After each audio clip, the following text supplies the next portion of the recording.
Hello everybody and welcome to the Artificial Intelligence course for Biotechnology. In this first course I'd like to give you a short overview about the organization of the course and what you can expect from the course.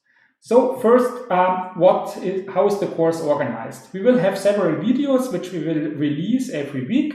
So we will have asynchronous online lectures. These are recorded videos that teach you about some theoretical concepts about machine learning, and we will release every week a new video. We will also have additional hands-on videos where we show you how to do specific things practically, so how to do it in a programming language, how to apply them, and so on. And we will have also additional exercise sheets that should be executed by yourself, so you should do all the exercises.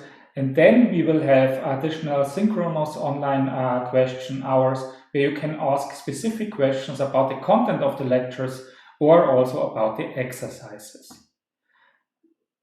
Before we start with an overview about the contents of this lecture, I'd like to give a short overview about the final exam that is necessary for this course. So originally it was planned that we had a 90 minutes written exam, doing some calculus and doing a lot of stuff on paper. However, due to the Corona crisis, we decided, well, we would like to change the type of the exam to a practical project, and we also believe that such a practical project will be more suitable, and also you will benefit much more from such a practical project because you will learn these things in more detail.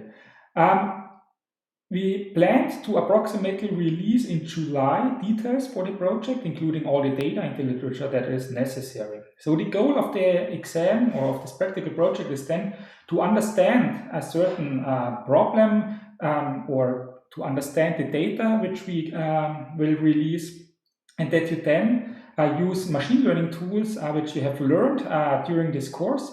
And you should apply them on the data set. So you have to maybe clean the data set, you have to get information about the data set, and then you have to build a predictive model that can be used to predict new unseen instances for this data set.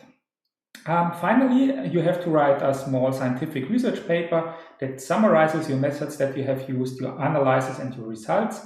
And you should also provide a functional demo, which is demonstrating your training of the model and your predictions using a Jupyter notebook. This is for us also to see how you did these things implement. So these are just some preliminary results about the exam. So a few of the things might change, but if these change, I will inform you way in advance. So we thought it's good that you don't do this project alone. You should team up with 3 or 4 colleagues, and you should distribute the work among the team members. So your team is then a part of this challenge. So you should analyze the data, build the predictive models, evaluate your models, and then write, as I said, this scientific paper about your results and about the methods you should use. This report should be approximately 10 pages long, or maximal 10 pages long, and it should be structured as a paper, such as a paper. It should have a title, it should have the authors, it should have an abstract, introduction, methods, and so on. And at the end, you should also have an acknowledgement section, author contributions, and your references that we used. We will also release some examples for this or how such a report should look like before we release the details for the exam. In addition, I also said you should provide then a functional demo using Jupyter notebooks for your top model and demonstrate how it was trained and evaluated. We also might release an online leaderboard if time allows, where you can submit some of your predictions of your data on an unknown data set. And then we will create a ranking of the teams, and the top 3 teams might then get a bonus for the final grade of their exam. However, some of these things are still preliminary because we are currently designing this course from scratch. So we will release all the information when they are available. And the project duration should be approximately 6 weeks, but these details will be also released when we release the exam or the project idea end of June, beginning of July. We also released a small code of conduct for this exam, and you might know what this is about. So first of all, you should distribute the work equally between all the team members.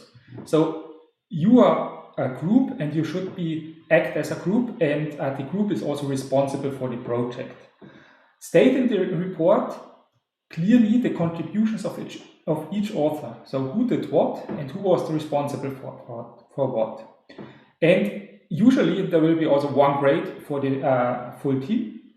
However, if we somehow realize that individual group members didn't contribute at all to the project, then we also might release different grades for the individual group members. Then another code of conduct is do not copy the code, the text, or individual ideas from other groups. So plagiarism will lead to failure of the course, and this you will know from other exams. However, I highly encourage discussions with other groups. So this is allowed, and this should be also done in science. You also discuss your ideas and results with other groups, but you don't steal from others. And it's also important that you cite all the resources that you used, so the papers, the preprints you looked at. This should be properly cited. Even if you got inspirations from websites or other resources, please name them in your footnotes or in your acknowledgements. So this is just a small overview about the project we have planned for this course. And now I'd like to show you what we will use or what's necessary for the course. The people from the Python pre-course already know some of these details. So we will do a lot of these things in Python. So Python is the programming language of choice for machine learning. And we recommend for your personal computer to install Anaconda. That's a scientific package that already contains all the necessary packages and tools that we need for this course. However, we also provide, as for the other courses, our student server. Download links and installation guides can be then found in Moodle for this, how to install Anaconda on your personal computer. As I said, we also have our TUM student server, which is equipped with a lot of resources. So we have approximately 50 Intel CPUs in the server with terabyte of memory. And we created a web server where you can register with your TUM ID an account at the server. And then you can use, when you're logged in with the VPN to the TUM network, you can access via this IP address the registration server and also the Jupyter Hub, which you can use then for programming. So the Jupyter Hub is accessible via this IP address. So we have here after the IP address the colon 7070, which is the port, and then you can use your TUM ID and the password which you selected for the registration to access the Jupyter Network server. We will also release videos how to use the Jupyter Notebook server. This is more or less the same video that I released for the Python pre-course. So I just wanted to say here again, it's important if you like to work with the server and if you like to access the server, you have to be logged in using the VPN client. So what will we learn in this course? What will be the content of the course? So we will learn in the course about fundamental machine learning algorithms. So how to train them and how to properly evaluate them. We will also open the black boxes of some of these machine learning algorithms. So very often it's important to know how the algorithm works, to understand its advantages and also its drawbacks. And that prevents you of misusing the algorithm and maybe building a predictive model that works well on your data, but doesn't generalize at all on new or unseen data. We will also learn how to implement some of these algorithms from scratch. That's a coding exercise and also a learning exercise that very often helps to better understand what is happening inside of the algorithm, even so if there are already working examples in the internet, or if there are also packages like the scikit-learn package that provides almost all of these algorithms we will look at, but implementing them from scratch will help you understanding the algorithms in more detail. But we will also learn in this course how to analyze real-world data and how to build predictive models for real-world data using one of the main machine learning libraries in Python, which is scikit-learn. What will we not learn in this course?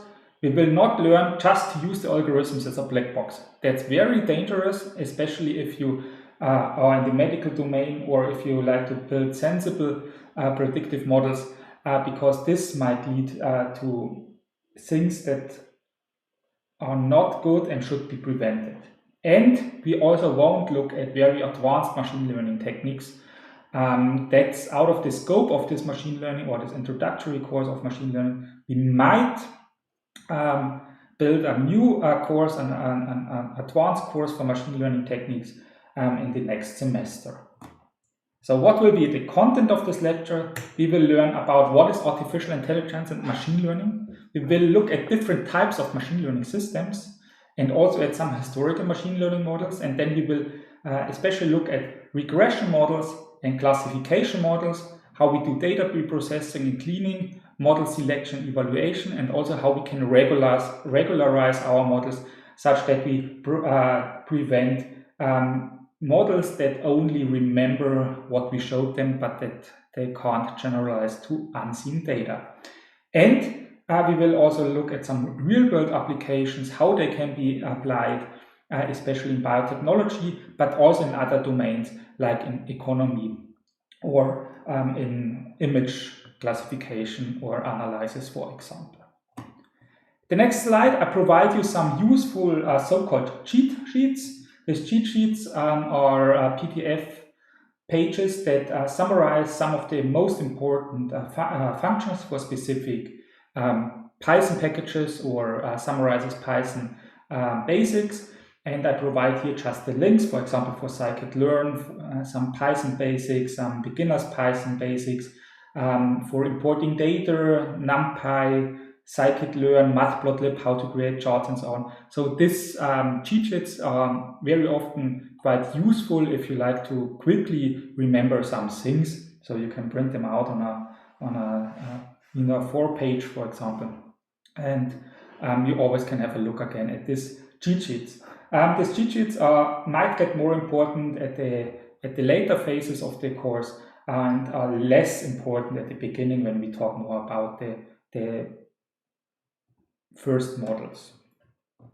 I also provide here some useful literature. So I designed the course in such a way that you don't need all these books. So this course should be self-contained. But if you like to learn more or more advanced techniques, I highly recommend the book from Christopher Bishop. So Christopher Bishop is a researcher at Microsoft Research. And he more or less wrote the Bible for machine learning. It's a little bit older, the book. It's from 2007, I think, or 2006. It's called Pattern Recognition and Machine Learning. And it's also freely available from Microsoft. You can download the PDF here, and also all the implementation or all the examples re-implemented in Python via this GitHub link. But I also have to say, this is a very advanced book. It's heavy on math, so really heavy on math, and it has a probabilistic view about all these things.